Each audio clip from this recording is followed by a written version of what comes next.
Piece radio അന്നൂർ ഖുർആൻ learning programme. അസ്സലാമു അലൈക്കും വറഹ്മത്തുള്ളാഹി വബറകാതുഹു. അൽഹംദുലില്ലാഹി ഹഖ്ഖ ഹംദി വസ്സലാത്തു വസ്സലാമു അലാ റസൂലിഹി വ അബ്ദി വബഅദ്. സഹോദരന്മാരെ, സഹോദരികളെ, അന്നൂർ തഫ്സീർ ക്ലാസ്സുകളിൽ നമ്മൾ ഖിസാസുമായി ബന്ധപ്പെട്ട ഈ ഒരു മഹൽ വചനത്തിൽ സുപ്രധാനങ്ങളായ ചില മസ്അലകളെയാണ് പഠിച്ചു വരുന്നത്. ഏറ്റവും ഗൗരവത്തിൽ മനസ്സിലാക്കേണ്ടുന്ന ഒരു വിഷയം ഈ തുടർച്ചയിൽ നമ്മൾ പഠിക്കുകയാണ്. അല്ലാഹു സുബ്ഹാനഹു വ തആല യാ അയ്യുഹല്ലദീന ആമനൂ കുതിബ അലൈക്കുമുൽ ഖിസാസ്, വിശ്വാസികളെ വിളിച്ച് നിങ്ങളുടെ മേൽ ഖിസാസ് നിയമമാക്കപ്പെട്ടിരിക്കുന്നു, നിർബന്ധമാക്കപ്പെട്ടിരിക്കുന്നു എന്ന് കൽപ്പിച്ചു, ആഹ്വാനം ചെയ്തു. വിശ്വാസികളെ വിളിച്ച് ഈ നിർബന്ധ കാര്യം അല്ലാഹു സുബ്ഹാനഹു വ തആല കൽപ്പിച്ചത് ആരാണ് നിർവഹിക്കേണ്ടത്? ഖിസാസ് ആരുടെ നേതൃത്വത്തിലാണ് നിർവഹിക്കേണ്ടത്? എവിടെയാണ് നിർവഹിക്കേണ്ടത്? ഇതാണ് ഇവിടെ നമുക്ക് മനസ്സിലാക്കുവാനുള്ളത്. യാ അയ്യുഹല്ലദീന ആമനു എന്ന വിളി കേട്ട് വ്യക്തികൾ ഓരോരുത്തരും നിയമം കയ്യിലെടുത്ത് കൈകാര്യം ചെയ്യേണ്ട ഒരു വിഷയമല്ല ഖിസാസ്. ഖിസാസിൽ ഒരു സുൽത്താൻ്റെ സാന്നിധ്യം, സുൽത്താൻ്റെ തീരുമാനം, ശിക്ഷയുടെ നിർണയം, ഇതൊക്കെ ഉണ്ടാകേണ്ടതുണ്ട്. ഇമാം അൽ ഖുർത്തുബി തഫ്സീറിൽ പറയുകയാണ്, ഇത്തഫഖ അയിമ്മത്തുൽ ഫത്വ അല അന്നഹു ലാ യജൂസു ലി അഹദിൻ അൻ യഖ്തസ്സ മിൻ അഹദിൻ ഹഖ്ഖഹു ദൂന സുൽത്താൻ.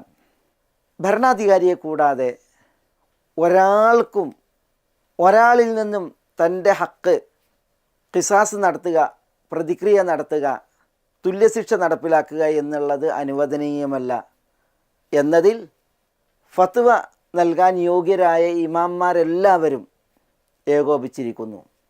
വലൈസ ലിന്നാസി അൻ യഖ്തസ്സ ബഅ്ദുഹും മിൻ ബഅ്ദിൻ, ആളുകൾ ചിലരിൽ നിന്ന് പ്രതിക്രിയ നടപ്പിലാക്കുക, ഖിസാസ് നടപ്പിലാക്കുക എന്നുള്ളത് ജനങ്ങളുടെ മേൽ പറഞ്ഞ വിഷയമല്ല. വ ഇന്നമാ ദാലിക ലിസുൽത്താൻ, ഖിസാസ് അത് ഭരണാധികാരിക്കുള്ളതാണ്. ഔ മൻ നസബഹു സുൽത്താൻ ലിദാലിക്, അല്ലെങ്കിൽ ഖിസാസ് നടത്താൻ ഭരണാധികാരി ഏൽപ്പിച്ച ആളുകൾ, ശിക്ഷാ കോടതി അല്ലെങ്കിൽ ഭരണാധികാരി നിശ്ചയിച്ച വ്യക്തിത്വങ്ങൾ, അവരാണ് ഖിസാസ് നടപ്പിലാക്കേണ്ടത്. വലിഹാദ ജഅല അല്ലാഹു സുൽത്താന ലിയുഖയ്യിദ ഐദിന്നാസ് ബഅദഹും അൻ ബഅദ്, ഭരണാധികാരിയെ ജനങ്ങളുടെ കൈകൾ മറ്റുള്ളവരിൽ നിന്ന് പിടിച്ചു കെട്ടാൻ നിശ്ചയിച്ചിരിക്കുന്നു അല്ലാഹു സുബ്ഹാനഹു വ തആല. ഇതാണ് ഇമാം ഖുർത്തുബി പറയുന്നത്.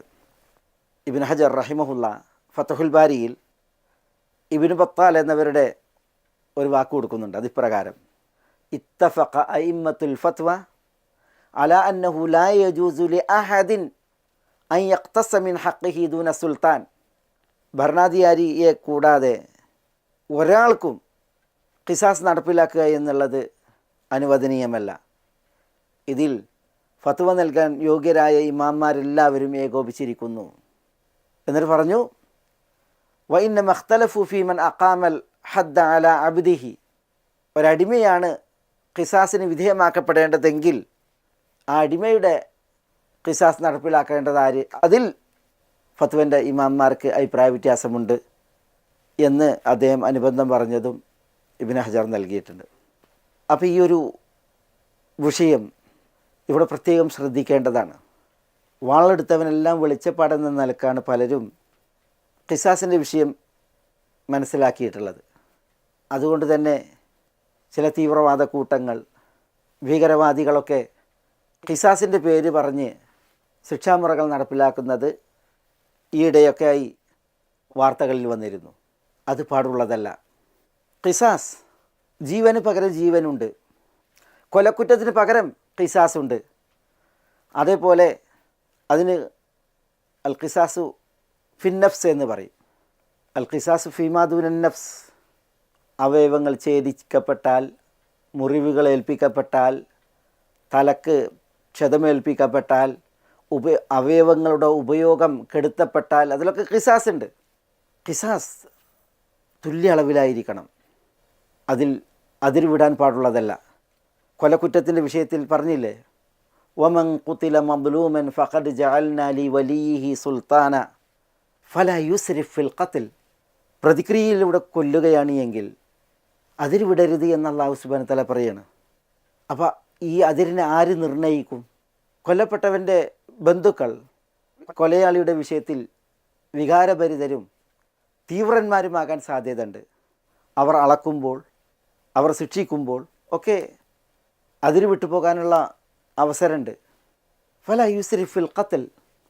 കൊന്നവനെയാണ് പ്രതിക്രിയ നടത്തുന്നുവെങ്കിൽ ഖിസാസിന് വിധേയമാക്കപ്പെടേണ്ടത്. പകരം മറ്റൊരാളാവാൻ പാടുള്ളതല്ല. തുല്യ അളവിലായിരിക്കണം. അതേപോലെ വികൃതമാക്കാൻ പാടുള്ളതല്ല. കഴിഞ്ഞ ക്ലാസ്സിൽ നമ്മളതൊക്കെ പറഞ്ഞു. നബി സല്ലല്ലാഹു അലൈഹി വസല്ലം തങ്ങൾ എപ്പോഴും നഹാൻ അനിൽ മൂസുല, ശരീരം വികൃതമാക്കുന്നതിനെ വിലക്കിയിരുന്നു. കൊലയാളിയെ ഖിസാസിന് വിധേയമാക്കുമ്പോൾ അത് ബന്ധുക്കൾ ചെയ്യുമ്പോൾ, കൊല്ലപ്പെട്ടവൻ്റെ ബന്ധുക്കൾ ചെയ്യുമ്പോൾ അതിൽ അതിരുവിടുക എന്നുള്ളത് വന്നു പോകും. അതുകൊണ്ടൊക്കെ തന്നെ ഭരണാധികാരിയുടെ അല്ലെങ്കിൽ ഭരണാധികാരി നിശ്ചയിക്കുന്ന ആളുകളുടെ ശിക്ഷാകോടതിയുടെ അനിവാര്യത, അതാണ് നമ്മളിവിടെ പണ്ഡിത ഫത്വകളിൽ കേൾക്കുകയുണ്ടായത്. പിന്നെ നമ്മൾ കേട്ടതാണ് ഏതൊരു ഖിസാസിൻ്റെ മസ്അല നബി സല്ലല്ലാഹു അലൈഹി വസല്ലം തങ്ങളുടെ മഖാമിലേക്ക് ഉയർത്തപ്പെട്ടു. മാ റഅയ്തു നബിയ സല്ലല്ലാഹു അലൈഹി വസല്ലം റുഫിഅ ഇലൈഹി ഷൈഉൻ ഫീഹി ഖിസാസ്. ഖിസാസ് പ്രതിക്രിയ, തുല്യശിക്ഷ പറയപ്പെട്ട ഏതൊരു കേസ് റസൂലുള്ളാഹി സ്വല്ലല്ലാഹു അലൈഹി വസല്ലം തങ്ങളുടെ മഖാമിലേക്ക് ഉയർത്തപ്പെട്ടോ ഇല്ല അമറ ഫീഹി ബിൽ അഫുവിന് വേണ്ടി റസൂലുള്ളാഹി സ്വല്ലല്ലാഹു അലൈഹി വസല്ലം തങ്ങൾ കൽപ്പിക്കുമായിരുന്നു എന്നാണ്. അപ്പോൾ കൊല ചെയ്യപ്പെട്ടവരുടെ ബന്ധുക്കൾ വിശിഷ്യ അവർ അഫുവിന് വേണ്ടിയിട്ട് പ്രേരിപ്പിക്കപ്പെടേണ്ടതുണ്ട്. എത്ര പറഞ്ഞാലാണോ, നഷ്ടപരിഹാര തുക എത്ര ഉയർത്തിയാലാണോ അവർ അഫുവിന് സമ്മതിക്കുന്നത്, അത്രമേൽ ഉയർത്തി പറയാൻ ഭരണാധികാരി അല്ലെങ്കിൽ ശിക്ഷാകോടതി അല്ലെങ്കിൽ ഉത്തരവാദിത്തപ്പെട്ടവർ ഉണ്ടാകേണ്ടതുണ്ട് എന്നുള്ളതാണ്. അതുകൊണ്ടാണ് നമ്മൾ ഖിസാസുമായി ബന്ധപ്പെട്ട ചരിത്രം വായിക്കുമ്പോൾ നബി സല്ലല്ലാഹു അലൈഹി വസല്ലം തങ്ങളുടെ കാലം മുതൽ ഇങ്ങോട്ട് കുറ്റം വന്നു പോയ മാത്രയിൽ ഖിസാസ് അല്ല, പിന്നെയോ തിരുസവിധത്തിലേക്ക് വലിച്ചു കൊണ്ടുവരികയാണ്. ഒരു ഹബശിയെ ഒരാൾ തോൽവിരിയുമായി വലിച്ചു കൊണ്ടുവന്ന് നബി സല്ലല്ലാഹു അലൈഹി വസല്ലം തങ്ങളുടെ അടുക്കലേക്ക് എന്ന് പറഞ്ഞ ചരിത്രം നമ്മളിവിടെ കേട്ടു. ഇതേപോലെ വേറെയും സംഭവങ്ങൾ. റുബയ്യ ഒരാളെ അടിച്ച് അവരുടെ പല്ല് തെറിച്ചു. അവർ റുബയ്യന് തുല്യശിക്ഷ നൽകാൻ നബി സല്ലല്ലാഹു അലൈഹി വസല്ലം തങ്ങളുടെ അടുക്കലേക്ക് കൊണ്ടുവന്ന സംഭവം അനസ് റളിയല്ലാഹു അൻഹു ഉദ്ധരിച്ചതും അവിടെ നടന്ന സംഭാഷണങ്ങളും അനസ് ബിൻ നദർ നബി സല്ലല്ലാഹു അലൈഹി വസല്ലം തങ്ങളോട് സംസാരിച്ചതുമായി ബന്ധം വിഷയങ്ങളൊക്കെ നമ്മൾ മനസ്സിലാക്കേണ്ടായി. അബൂ ജഹം ഇബ്നു ഹുദൈഫ സദക്ക പിരിക്കാൻ പോയപ്പോൾ ഒരാളെ അടിച്ച് അയാളുടെ മുഖം പരിക്കേറ്റു, തലക്ക് പരിക്കേറ്റു, ക്ഷതമേറ്റു. അതിൽ ഖിസാസിൻ്റെ വിഷയത്തിൽ നബി സല്ലല്ലാഹു അലൈഹി വസല്ലം തങ്ങൾ സംസാരിച്ച് ദിയയിൽ ലൈസികളെ തൃപ്തിപ്പെടുത്തിയ ചരിത്രം ഒക്കെ നബി സല്ലല്ലാഹു അലൈഹി വസല്ലം തങ്ങളുടെ സമക്ഷത്തിലേക്ക് വിദൂരത്തുനിന്ന് കേസുമായി വന്ന് ഖിസാസിൻ്റെ വിഷയം കൈകാര്യം ചെയ്താണ് നമ്മൾ വായിക്കുന്നത്. ധാരാളം ഉദാഹരണങ്ങൾ ഈ ഒരു തുടർച്ചയിൽ നമ്മൾ ആ മസല കേട്ടുപോയതാണ്. ഉമർ റളിയല്ലാഹു തആലൻ്റെ ഖിലാഫത്തിൽ പല ചരിത്രങ്ങളാണ്, നമ്മൾ പലതും ഇവിടെ പറഞ്ഞു പോയി. അബ്ദുല്ലാഹി ഇബ്നു അംർ ഇബ്നുൽ ആസ് റളിയല്ലാഹു അൻഹു ഒരു ചരിത്രം പറയുന്നുണ്ട്. ബനു മുദ്ലജ് ഗോത്രക്കാർക്ക് അദ്ദേഹം ഒരു ജാരിയത്തിനെ, വെള്ളാട്ടിയെ സമ്മാനിച്ചു. ബനു മുദ്ലജ് ഗോത്രത്തിലെ ഒരു വ്യക്തിക്ക്. അങ്ങനെ ആ വ്യക്തി ഈ ജാരിയത്തിനെ തൻ്റെ മിൽക്കി യമീനായി, ജീവിത സഖിയായി സ്വീകരിച്ചു. അയാൾക്കൊരു കുട്ടിയുണ്ടായി. ഈ മുദ്ലജി, ബനു മുദ്ലജ് ഗോത്രക്കാരൻ തൻ്റെ ഈ വെള്ളാട്ടിയെ വീട്ടിൽ ഉപയോഗിച്ചു കൊണ്ടിരുന്നു. അവർക്കുണ്ടായ കുട്ടി വലുതായി. കുട്ടി വലുതായപ്പോൾ ഒരു ദിവസം ഈ മുദ്ലജി തൻ്റെ മിൽക്കി യമീനെ, വെള്ളാട്ടിയെ വിളിച്ചിട്ട് ഇസ്നാഇ കഥ വക്കഥ എന്നൊക്കെ പറഞ്ഞു. അവളോട് ഇന്ന ജോലിയൊക്കെ ചെയ്യാൻ ആവശ്യപ്പെട്ടു. അപ്പോൾ കുട്ടി പറഞ്ഞു, ലാ തഅതീക് ഹത്ത മത്ത തസ്തമി ഉമ്മി, നിങ്ങളിങ്ങനെ വിളിക്കുന്നതിനനുസരിച്ച് എൻ്റെ ഉമ്മ വരില്ല. നിങ്ങൾ എത്ര കാലമാണ് എൻ്റെ ഉമ്മയെ അടിമയാക്കി വെക്കുന്നത്? ഇതാണ് ആ കുട്ടി വാപ്പയോട് പറഞ്ഞത്. ഇസ്ലാമിൽ പ്രസവിക്കുന്നതോടുകൂടി ഒരടിമ സ്ത്രീ അർദ്ധ സ്വതന്ത്രയായി. പിന്നെ ഒരു അടിമപ്പെണ്ണിനോടുള്ള പോലെ ഉള്ള പെരുമാറ്റം ആകാവതല്ല. ഇനി ഈ സയ്യിദ് മരിക്കുന്നതോടുകൂടി ആ സ്ത്രീ സ്വതന്ത്രയുമായി. ഉമ്മു വലത് എന്നാണ് അത്തരം മഹദികൾക്ക് പറയാം. അപ്പോൾ കുട്ടി വലുതായപ്പോൾ വാപ്പ ഒരടിമയോട് എന്ന പോലെ ഉമ്മയോട് പെരുമാറുന്നത് കണ്ടപ്പോൾ എത്ര കാലമാണ് നിങ്ങൾ എൻ്റെ ഉമ്മയെ അടിമയാക്കി വെക്കുക എന്ന് പറഞ്ഞു. അതോടുകൂടി ഈ വാപ്പ ദേഷ്യപ്പെടുകയും തൻ്റെ വാളെടുത്ത് ഈ കുട്ടിയുടെ നേരെ വീശിയെറിഞ്ഞു. ആ വാള് കുട്ടിയുടെ കാലിൽ കൊണ്ടു. കാലിൽ നിന്ന് രക്തം വാർന്ന് ആ കുട്ടി മരിച്ചു. അതോടുകൂടി ഈ വാപ്പ ഉമറിൻ്റെ ഭരണകാലത്താണ് അയാളുടെ കുടുംബത്തിലെ കുറച്ച് ആളുകളെയും കൂട്ടി ഉമർ റളിയല്ലാഹുവിൻ്റെ അടുക്കലേക്ക് വന്നു. എന്നിട്ട് ഈ വിഷയം പറഞ്ഞു. മകനെ വാളുകൊണ്ട് എറിഞ്ഞതും മകൻ രക്തം വാർന്ന് മരിച്ചൊക്കെ പറഞ്ഞു. അപ്പോൾ ഉമർ റളിയല്ലാഹു തആല അയാളോട് പറയാണ്, യാ അദുവ നഫ്സി അൻതല്ലദീ ഖതൽത ഇബ്നക്, ശത്രു നീയാണോ സ്വന്തം മകനെ വധിച്ചത്? ലൗല അന്നി സമിഅ്തു റസൂലല്ലാഹി സ്വല്ലല്ലാഹു അലൈഹി വസല്ലം യഖൂൽ, അള്ളാഹുവിൻ്റെ റസൂൽ സല്ലല്ലാഹു അലൈഹി വസല്ലം പറയുന്നത് ഞാൻ കേട്ടില്ലായിരുന്നുവെങ്കിൽ. എന്താ റസൂലുള്ളാഹി സ്വല്ലല്ലാഹു അലൈഹി വസല്ലം പറഞ്ഞത്? ലാ യുഖാദുൽ അബു മിൻ ഇബ്നിഹി, ഒരു വാപ്പ മകനെ കൊന്നിട്ടുണ്ട് എങ്കിൽ വാപ്പ അതിൽ തുല്യശിക്ഷയ്ക്ക്, പ്രതികാര നടപടിക്ക്, ഖിസാസിന് വിധേയമാക്കപ്പെടില്ല. ലാ യുഖ്തലു വാലിദും ബിവലദിഹി, മകൻ്റെ പകരം വാപ്പ കൊല്ലപ്പെടുകയില്ല. ഇതൊക്കെ റസൂലുള്ളാഹി സ്വല്ലല്ലാഹു അലൈഹി വസല്ലം തങ്ങൾ പറഞ്ഞിട്ട് അതില്ലായിരുന്നുവെങ്കിൽ ഖതൽതുക്, ഞാൻ നിന്നെ കൊല്ലുമായിരുന്നു എന്നാണ് ഉമർ റളിയല്ലാഹു തആല അൻഹു അയാളോട് പറഞ്ഞത്. ഇവിടെ ഖിസാസിൻ്റെ വിഷയത്തിൽ, കൊല്ലപ്പെട്ടവരുടെ വിഷയത്തിൽ ഖിസാസ്, തുല്യശിക്ഷ വിധിക്കപ്പെട്ടിരിക്കുന്നു. പക്ഷേ ആ കൊല്ലപ്പെട്ടത് മകനാണ്, വാപ്പാൻ്റെ കയ്യാലാണ് കൊല്ലപ്പെട്ടത് എങ്കിൽ ഖിസാസ് ഇല്ല എന്നുള്ളത് നമുക്ക് മനസ്സിലാക്കാം. അതിവിടെ നമ്മൾ മനസ്സിലാക്കേണ്ട ഒരു മസലയാണ്. മറ്റൊന്ന്, നമ്മുടെ വിഷയം കൊല ചെയ്ത വ്യക്തി കുടുംബത്തോടൊപ്പം ഭരണാധികാരിയുടെ അടുക്കലേക്ക് വരികയാണ്, എന്നിട്ട് വിഷയം പറയുകയാണ്. അതാണ് നമ്മൾ ഇവിടെ പ്രത്യേകം മനസ്സിലാക്കേണ്ടത്. ഇതുപോലെ മറ്റൊരു സംഭവം, സഈദ് ബിനുൽ മൻസൂർ അദ്ദേഹത്തിൻ്റെ സുനനിൽ നിവേദനം ചെയ്യുന്നത്, ഷെയ്ഖ് അൽബാനി ഇത് അവിടുത്തെ ഇർവാഉൽ ഖലീലിൽ ഉദ്ധരിച്ചിട്ടുണ്ട്. അതിലും വിഷയം ഭരണാധികാരിയെ തേടി ഒരു വിഭാഗം ആളുകൾ വരുന്നതാണ്. എന്താ സംഭവം? ഒരിക്കൽ ഉമർ റളിയല്ലാഹു തആല അൻഹു ഭക്ഷണം കഴിച്ചുകൊണ്ടിരിക്കുകയാണ്. അപ്പോൾ ഒരു വ്യക്തി ഓടി പാഞ്ഞു വരുന്നുണ്ട് ഉമറിൻ്റെ അടുക്കലേക്ക്. യഅദു എന്നാണ്, കുതിച്ചു പാഞ്ഞു വരിക. വഫി യദിഹി സൈഫുൻ മുലത്തഖും ബിദ്ദം, അയാളുടെ കയ്യിൽ വാളുണ്ട്, ആ വാളിൽ രക്തം പുരണ്ടിട്ടുമുണ്ട്. ഈ ഓടി വരുന്ന വ്യക്തിയുടെ പിന്നാലെ മറ്റൊരു വിഭാഗം ആളുകൾ അതേപോലെ ഓടിപ്പാഞ്ഞു വരുന്നുണ്ട്. വറഅഹു ഖൗമുൻ യഅദൂന ഖൽഫഹു, അങ്ങനെ ഈ വാള് പിടിച്ച് മുന്നിലോടുന്ന വ്യക്തി വന്നിട്ട് ഉമറിനോടൊപ്പം അവിടെ ഇരുന്നു. അപ്പോൾ മറ്റുള്ളവർ പിന്നാലെ ഓടിയെത്തി.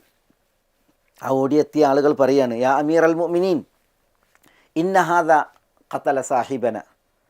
അമീറുൽ മുഅ്മിനീൻ, ഈ മനുഷ്യൻ ഞങ്ങളുടെ സാഹിബിനെ, ഞങ്ങളുടെ കുടുംബ മെമ്പറെ കൊന്നിരിക്കുന്നു. അപ്പോൾ ഉമർ ഇയാളോട് ചോദിച്ചു, മാ തഖൂൽ, താങ്കൾക്ക് എന്താ പറയുന്നത്? അപ്പോൾ അയാൾ പറഞ്ഞു, യാ അമീർ അൽ മുഅ്മിനീൻ ഇന്നി ദറബ്തു ഫഖദൈ ഇംറഅതി. അമീറുൽ മുഅ്മിനീൻ, ഞാൻ എൻ്റെ ഭാര്യയുടെ ഇരു തൊടകളെയുമാണ് വെട്ടിയത്. എൻ്റെ ഭാര്യയുടെ 2 കാൽത്തൊടകളെയുമാണ് വെട്ടിയത്. ഫഇൻ കാന ബൈനഹുമാ അഹദുൻ ഫഖദ് ഖതൽതുഹു, ആ കാൽത്തൊടകൾക്കിടയിൽ ആരെങ്കിലും ഉണ്ടായിരുന്നുവെങ്കിൽ ഞാൻ അവനെയും കൊന്നിരിക്കുന്നു എന്ന് പറഞ്ഞു. അപ്പോൾ എന്താ വിഷയം? ഈ വാളുമായി ഓടിയെത്തിയ വ്യക്തിയുടെ ഭാര്യ ഒരന്യപുരുഷനുമായി അവിഹിതത്തിൽ ഏർപ്പെടുകയാണ്. അതാണ് ഭർത്താവ് കാണുന്നത്, ഈ വ്യക്തി കാണുന്നത്. അപ്പോൾ അയാൾ ആ അഭിമാനരോഷത്താൽ വാളെടുത്ത് ഭാര്യയുടെ കാലിൽ വെട്ടി.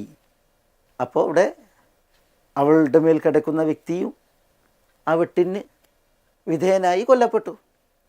അതാണ് അയാൾ പറയുന്നത്, യാ അമീറുൽ മുഅ്മിനീൻ ഇന്നി ദറബ്തു ഫഖദൈ ഇംറഅതി. ഫഇൻകാന ബൈനഹുമാ അഹദുൻ ഫഖദ് ഖതൽതുഹു.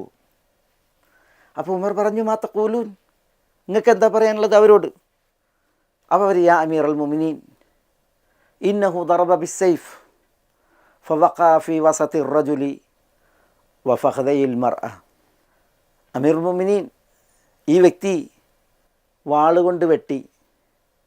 ആ വെട്ട് വ്യക്തിയുടെ നടുവിലും കൊണ്ടു, സ്ത്രീയുടെ കാൽത്തൊടകളിലും കൊണ്ടു എന്നാണ്.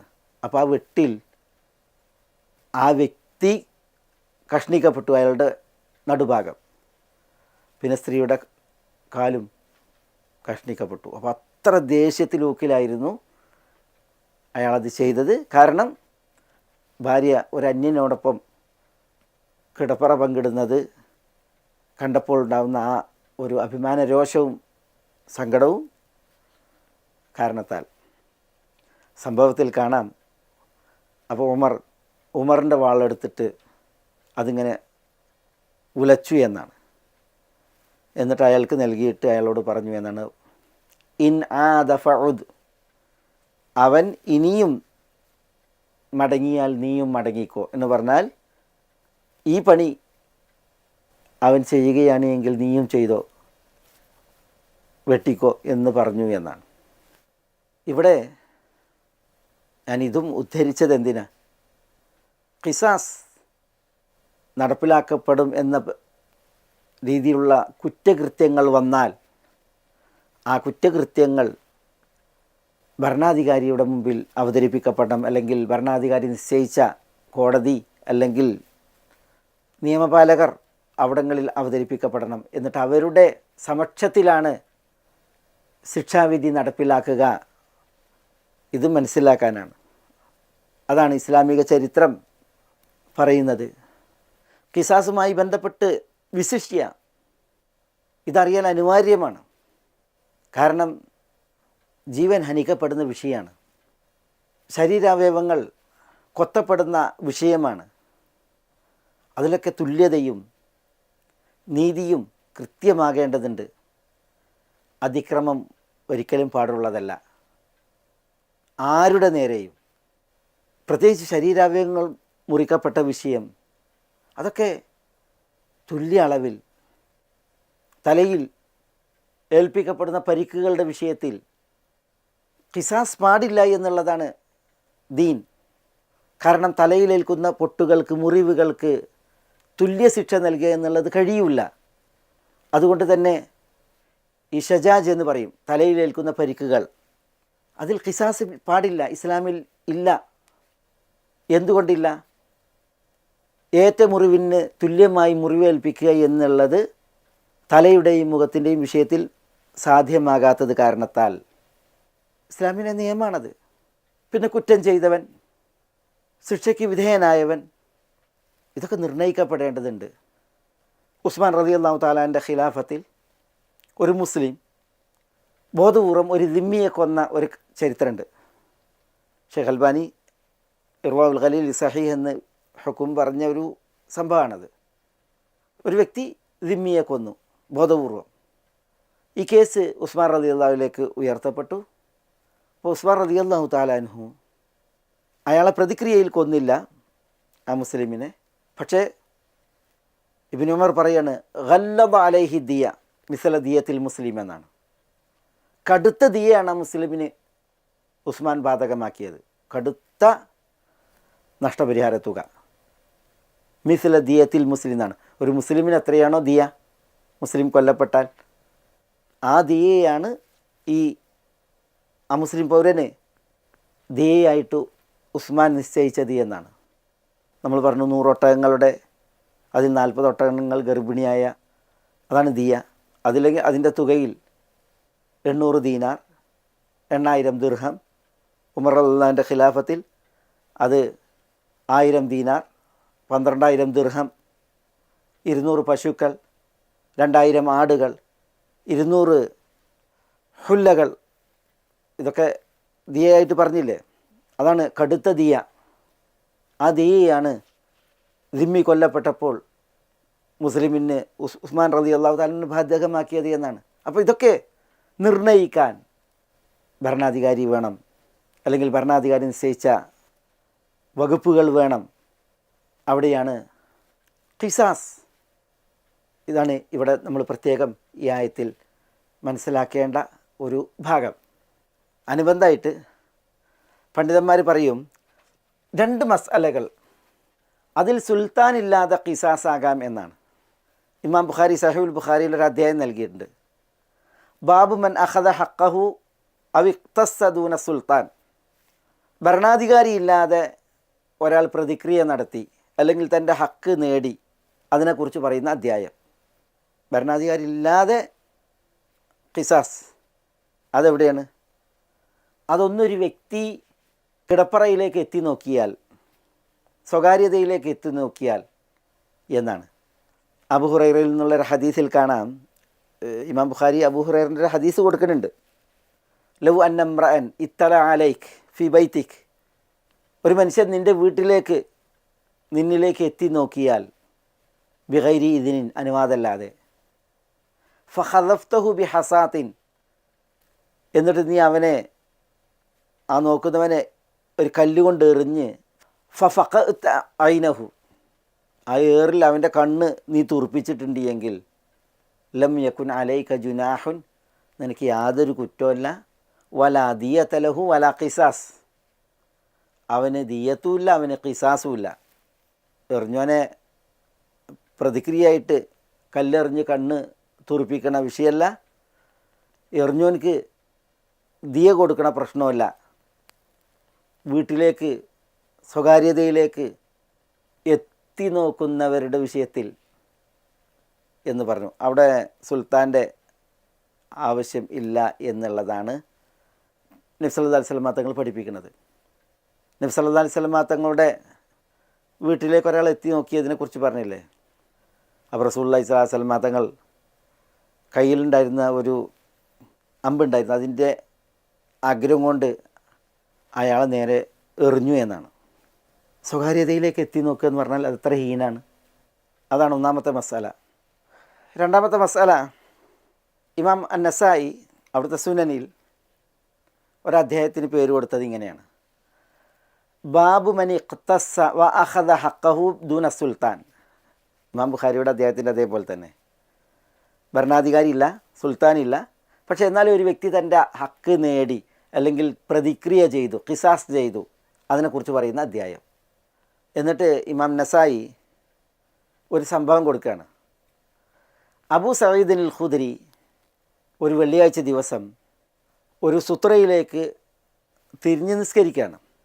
അബൂ സഈദ് റളിയല്ലാഹു അൻഹു വെള്ളിയാഴ്ച നിസ്കരിക്കും മുന്നിലൊരു സുത്രയുണ്ട്. ആ സുത്രയ്ക്ക് അടുത്താണ് നിസ്കരിക്കുന്നത്. അതിലേക്ക് തിരിഞ്ഞ് നിസ്കരിക്കുന്നവൻ്റെ മുമ്പിൽ മറ സ്വീകരിക്കണമല്ലോ സുത്ര. അപ്പോൾ അങ്ങനെ നിസ്കരിക്കണത്. അപ്പോൾ ഒരു യുവാവ് വന്നു. അബൂ സഈദ് അൽ ഖുദ്രിയുടെ മുന്നിലൂടെ നടക്കാൻ അയാൾ കടന്നു പോകാൻ ഉദ്ദേശിച്ചു. സുത്രൻ്റെ അബൂ സഈദ് റളിയല്ലാഹുവിൻ്റെ ഇടയിലൂടെ കടന്നു പോകാനാണ് ഇയാൾ വന്നത്. ഇബ്നു അബി മുഅയ്ത്തിൻ്റെ കുടുംബത്തിൽ പെട്ടൊരു വ്യക്തിയായിരുന്നു ഈ യുവാവ് എന്ന് പറയപ്പെടുന്നു. അപ്പോൾ അയാൾ മുന്നിലൂടെ കടന്നു പോകാൻ വേണ്ടി വന്നപ്പോൾ, നിസ്കരിക്കുന്നവൻ്റെ മുന്നിലൂടെ കടന്നു പോകാൻ വേണ്ടി വന്നപ്പോൾ അബൂ സഈദ് അൽ ഖുദ്രി അയാളുടെ മാറത്തിങ്ങനെ തടഞ്ഞു. അപ്പോൾ ആ യുവാവ് വീണ്ടും ഇങ്ങനെ നോക്കി, മുന്നിലൂടെ അല്ലാതെ അയാളൊരു വഴി കാണില്ല. ഫനദറ ഷാബു ഫലം യജിദ് മസാഹൻ ഇല്ലാ ബൈന യദൈഹി. ഈ സുത്ര വെച്ച് നിസ്കരിക്കുന്ന അബൂ സഈദിൻ്റെ മുന്നിലൂടെ അല്ലാതെ വഴിയാണില്ല. അദ്ദേഹം ഫഅദലി യജ്താസ് എന്നാണ്, പിന്നെ ഇതിലൂടെ കടന്നു പോകാൻ വേണ്ടിയിട്ട് വന്നു. അതോടുകൂടി ഫദഫഅഹു അബൂ സഈദ് അശദ്ദ മിനൽ ഊല എന്നാണ്. ആദ്യം ഇങ്ങനെ തടുക്കുകയാണ് ചെയ്തത്, പക്ഷേ രണ്ടാമത്തെ പ്രാവശ്യം ആദ്യത്തെ തടുക്കലിനേക്കാൾ ശക്തമായ ഊക്കിൽ തള്ളി. അതോടുകൂടി ആ യുവാവ് അബൂ സഈദ് അൽ ഖുദ്രിയെ കുറ്റം പറഞ്ഞു. എന്നിട്ട് അന്നത്തെ അമീർ മർവാൻ ഇബ്നു മുഹമ്മദിൻ്റെ അടുക്കലേക്ക് കടന്നു ചെന്നു ഈ യുവാവ്. എന്നിട്ട് മർവാൻ ഇബ്നു മുഹമ്മദിനോട് അബൂ സഈദ് അൽ ഖുദ്രി ചെയ്തതിൽ സങ്കടപ്പെട്ടു, എന്നെ തള്ളി, ഊക്കിൽ തള്ളി എന്നൊക്കെ പറഞ്ഞു. അബൂ സഈദ് അൽ ഖുദ്രി റളിയല്ലാഹു തആല അൻഹു മാലിക് ഇബ്നു സിനാൻ, അറിയപ്പെട്ട സഹാബിയാണ്, അൻസാരിയാണ്. അദ്ദേഹം ഈ യുവാവിന് പിന്നാലെ മർവാൻ ഇബ്നു മുഹമ്മദിൻ്റെ അടുക്കലേക്ക്, മദീനത്തെ അമീറിൻ്റെ അടുക്കലേക്ക് കടന്നു ചെന്നു. അപ്പോൾ മർവാൻ ഇബ്നു മുഹമ്മദ് അബൂ സഈദ് അൽ ഖുദ്രിയോട് മാലക്ക വലി ഇബ്നി അഖീക യാ അബാ സഈദ്, അബു സഈദ്, എന്തേ സഹോദരപുത്രനായ ഈ യുവാവിനോട് പ്രശ്നം? അപ്പോൾ അബു സഈദ് അൽ ഖുദ്രി പറഞ്ഞു, സമീഅത്തു നബിയ സല്ലല്ലാഹു അലൈഹി വസല്ലം യഖൂൽ, അല്ലാഹുവിൻ്റെ റസൂൽ സല്ലല്ലാഹു അലൈഹി വസല്ലം പറയുന്നത് ഞാൻ കേട്ടിട്ടുണ്ട്, ഇദാ സല്ല അഹദുക്കും ഇലാ ഷൈഇൻ യസ്തുറുഹു മിനന്നാസ്, നിങ്ങളിലൊരാൾ ഒരു സുത്ര വെച്ച് ജനങ്ങളിൽ നിന്ന് ഒരു മറ സ്വീകരിച്ച് അതിലേക്ക് നിസ്കരിക്കുകയായാൽ, ഫഅറാദ അഹദുൻ അൻ യജ്താസ ബൈന യദൈഹി, അപ്പോൾ തൻ്റെ മുന്നിലൂടെ മറ്റൊരാൾ കടന്നു പോകാൻ, മുറിച്ചു കടക്കാൻ ഉദ്ദേശിച്ചാൽ, ഫലിയദ്ഫഅഹു, അവനെ തടുക്കട്ടെ. ഫൈൻ അബ, അവൻ വിസമ്മതിക്കുകയാണ് എങ്കിൽ ഫൽയുഖാതിൽഹു, അവനോട് മല്ലിടട്ടെ. ഫൈനമാ ഹുവ ശൈത്താൻ, അങ്ങനെ കടന്നു പോകാൻ വരുന്നവൻ ശൈത്താനാണ്. ഇത് റസൂലുള്ളാഹി സ്വല്ലല്ലാഹു അലൈഹി വസല്ലം തങ്ങൾ പറഞ്ഞിട്ടുണ്ട്. അതുകൊണ്ടാണ് ഞാൻ അവനോട് ആദ്യം തടുത്തത്, പിന്നീട് മല്ലിട്ടത് എന്ന് അബൂ സഈദ് റളിയല്ലാഹു തആല അൻഹു പറഞ്ഞു എന്നാണ്. ഇതാണ് സുൽത്താൻ ആവശ്യമില്ലാതെ മല്ലിടാൻ രണ്ടാമത്തെ സ്ഥാനം. ഇമാം അൻ-നസായി ഇത് നൽകുന്നത് ബാബ് മൻ ഇഖ്തസ്സ വ അഖദ ഹഖഹു ദൂന സുൽത്താൻ, സുൽത്താൻ്റെ സാന്നിധ്യമല്ലാതെ പ്രതിക്രിയ ചെയ്യാൻ, തൻ്റെ അവകാശം നേടാൻ അതിനെക്കുറിച്ച് പറയുന്ന അധ്യായം എന്നതിന് കീഴിലാണ്. അപ്പോൾ ഈ രണ്ട് വിഷയങ്ങൾ ഞാനിവിടെ ഒരു അനുബന്ധമായിട്ട് ഉണർത്തിയെന്ന് മാത്രം. പിന്നെ സുൽത്താൻ ഇല്ലാതെ ഖിസാസിൻ്റെ 2 വകുപ്പുകളുണ്ട്, അതുപോലെ ഖിതാലിൻ്റെ വകുപ്പുകളും. അബൂ സഈദ് അൽ ഖുദ്രിയുടേത് ഖിതാലിൻ്റെ കൂടി വിഷയമാണ്. അൽ ഇമാമു ജിന്നത്തുൻ യുഖാതലു മിൻ വറാഇഹി വയുത്തഖാ ബിഹി എന്ന് പറഞ്ഞില്ലേ. ഭരണാധികാരി ഇമാം പരിചയമാണ്, ഭരണാധികാരിക്ക് പിന്നിൽ നിന്നാണ് ഖിതാൽ, യുദ്ധം. ഭരണാധികാരിയെ മറയായി സ്വീകരിച്ചാണ് യുദ്ധം എന്നൊക്കെ പറഞ്ഞില്ലേ നബി സല്ലല്ലാഹു അലൈഹി വസല്ലം. അപ്പോൾ ഭരണാധികാരി ഇല്ലാതെ ഖിതാൽ, ഖിസാസ്, അത് പറയപ്പെട്ട 2 അവസരം, അതിവിടെ ഞാനൊരു അനുബന്ധമായി ഉണർത്തിയെന്ന് മാത്രം. നമ്മളുടെ വിഷയം അല്ലാഹു സുബ്ഹാനഹു വ തആല യാ അയ്യുഹല്ലദീന ആമനു എന്ന് വിളിച്ച് വിശ്വാസികളെ അഭിസംബോധന ചെയ്തിട്ടാണ് ഖിസാസിനെ കുറിച്ച് പറഞ്ഞത്, കൽപ്പിച്ചത്, നിയമമാണെന്ന് അറിയിച്ചത്. പക്ഷേ ഈ ഖിസാസ് എവിടെ, എപ്പോൾ, എങ്ങനെ നടപ്പിലാക്കണമെന്നുള്ള വിഷയം അത് ദീൻ പഠിപ്പിച്ച മുറപ്രകാരമായിരിക്കണം. അങ്ങനെ ഇത് നടപ്പിലാക്കപ്പെടുമ്പോൾ ദീനിൻ്റെ ഒരു സുന്ദര വിഷയമാണ് ഖിസാസ്. ഇൻഷാ അല്ലാഹ് അടുത്ത ആയത്ത് ഖിസാസിൻ്റെ പൊരുളിനെയും യുക്തിയെയും മഹത്വത്തെയും അനിവാര്യതയെയും ഒക്കെ ബോധ്യപ്പെടുത്തുന്ന മഹൽ വചനാണ്. വലക്കും ഫിൽ ഖിസാസി ഹയാത്തുൻ യാ ഉലിൽ അൽബാബ് എന്ന വചനം. നമുക്കത് അടുത്ത എപ്പിസോഡിൽ പഠിക്കാൻ ബിഇദ്നില്ലാഹ്. അസ്സലാമു അലൈക്കും വറഹ്മത്തുള്ളാഹി വബറകാതുഹു.